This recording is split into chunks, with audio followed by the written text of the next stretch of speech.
નમસ્કાર દર્શક મિત્રો, @ગુજરાતમાં આપનું સ્વાગત છે।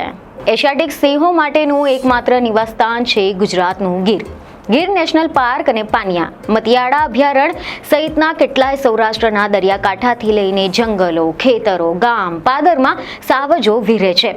અમરેલી જિલ્લામાં સિંહો વધી રહ્યા છે, પરંતુ તેની સાથે સાથે અમરેલી જિલ્લામાં સિંહોના અસ્તિત્વ સામે હવે અનેક સમસ્યા પણ ઊભી થઈ રહી છે।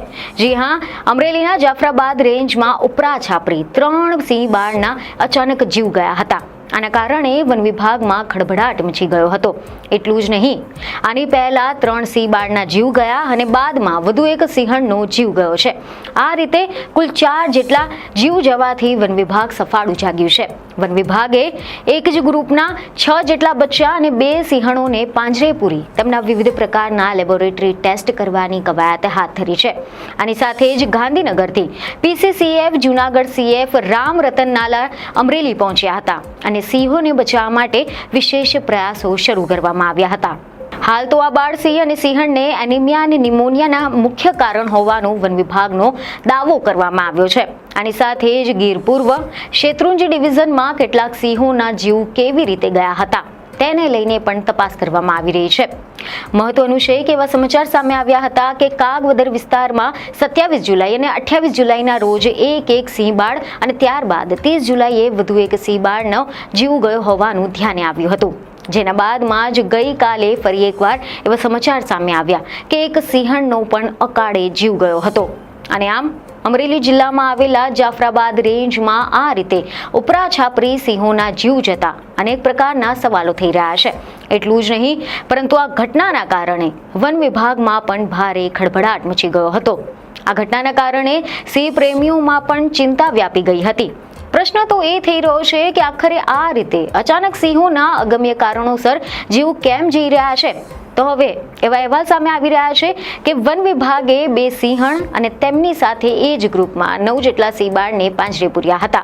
વન વિભાગના એક વરિષ્ઠ અધિકારીએ મીડિયા સાથેની વાતચીતમાં કેટલીક જાણકારી આપી। તેમણે જણાવ્યું કે અમરેલી જિલ્લામાં હમણાં જ 3 જેટલા સિંહ બાળના જીવ ગયા। તેમના પોસ્ટમોર્ટમ રિપોર્ટ એટલે કે PMમાં એવું જાણવા મળ્યું છે કે આ 3 સિંહ બાળનું એનિમિયા અને ન્યુમોનિયાથી જીવ ગયા હતા।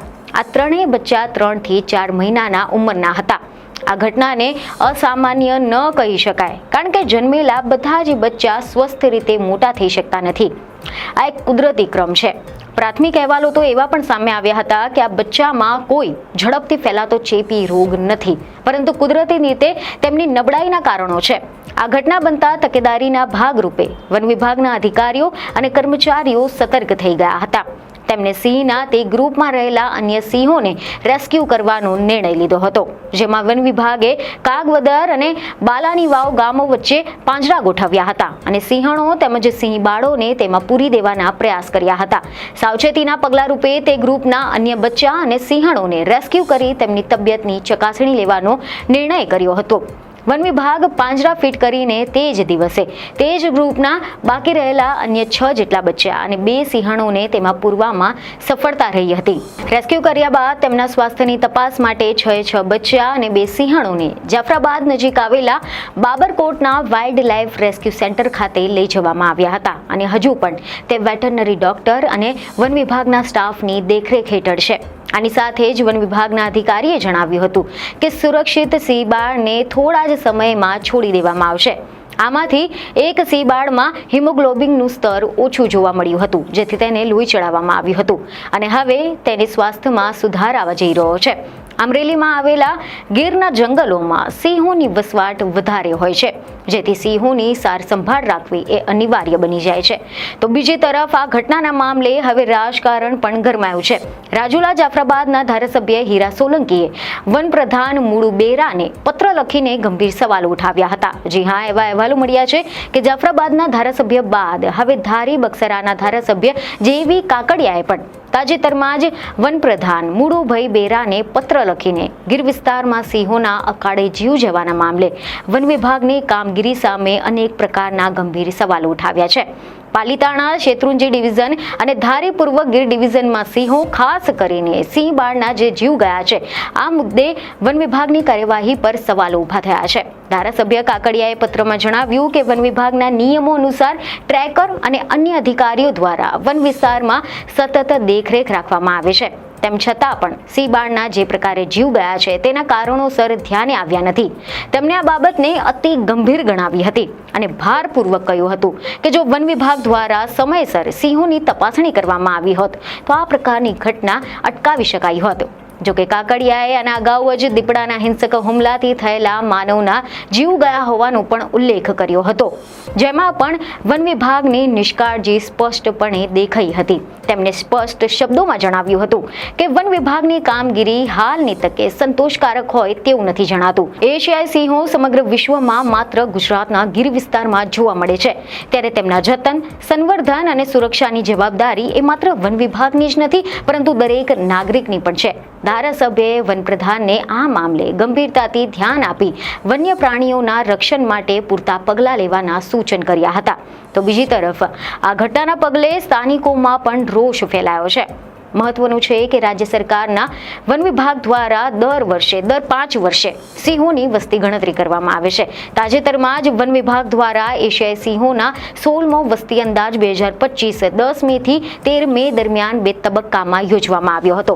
એવા રિપોર્ટ મળ્યા હતા કે આના આંકડા 21 મેના રોજ જાહેર કરવામાં આવ્યા હતા, જેમાં એવું સામે આવ્યું હતું કે સિંહોની સંખ્યા 891 નોંધાઈ છે. મીડિયા રિપોર્ટ અનુસાર આ વસ્તીના અંદાજની કામગીરી સિંહના અસ્તિત્વ ધરાવતા રાજ્યના જૂનાગઢ, ગીર સોમનાથ, ભાવનગર, રાજકોટ, મોરબી, સુરેન્દ્રનગર, દેવભૂમિ, દ્વારકા, જામનગર, અમરેલી, પોરબંદર, બોટાદ એમ કુલ 11 જિલ્લાના 58 તાલુકાના 35,000 ચોરસ કિલોમીટર વિસ્તારમાં ડાયરેક્ટ બીટ વેરિફિકેશન પદ્ધતિથી કરવામાં આવે છે.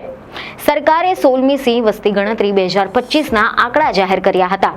ગુજરાતમાં એશિયાઈ સિંહોની વસ્તી કુલ સંખ્યા 891 થઈ ગઈ છે, જેમાં 196 જેટલા નર, 330 જેટલી માદા, 140 પાઠડા, 225 બચ્ચા નોંધાયા છે. આ પહેલા વર્ષ 2015માં થયેલી ગણતરીમાં ગુજરાતમાં સિંહોની સંખ્યા 27% વધારાની સાથે 523 નોંધાઈ હતી.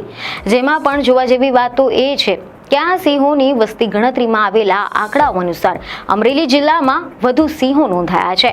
તેના માટે અવશ્ય પરિબળોમાં ખુલ્લી જમીન છે. તે ઉપરાંત અહીંયા હરિયાળીના બદલે સૂકી જમીન છે. સૂકી જમીન અને પાણીના અભાવે અહીંયા મોસમી ખેતી થાય છે. તે ઉપરાંત અહીંયા મોટા ભાગના ડુંગરાળ વિસ્તાર, કાંટાળા વન છે, જેને સિંહોની સલામતી માનવામાં આવે છે. શેત્રુંજીની કોતરો સિંહો માટે કોરિડોર બની ગયો છે. અહીંથી જ સિંહો ભાવનગર સુધી ગયા છે. અમરેલી જિલ્લામાં જંગલ કરતા રેવન્યુ વિસ્તારમાં સિંહોની સંખ્યા વધુ છે. અહીંયા સિંહો માટે વધુ ખોરાક ઉપલબ્ધ હોય છે, પરંતુ હવે જે રીતે સિંહોના અકાળે જીવ જઈ રહ્યા છે, આ અંગે તમારો શું અભિપ્રાય છે તે અમને કોમેન્ટમાં જરૂરથી જણાવજો. બીજને ખબરો સાથે ફરી મળીશું. ધન્યવાદ.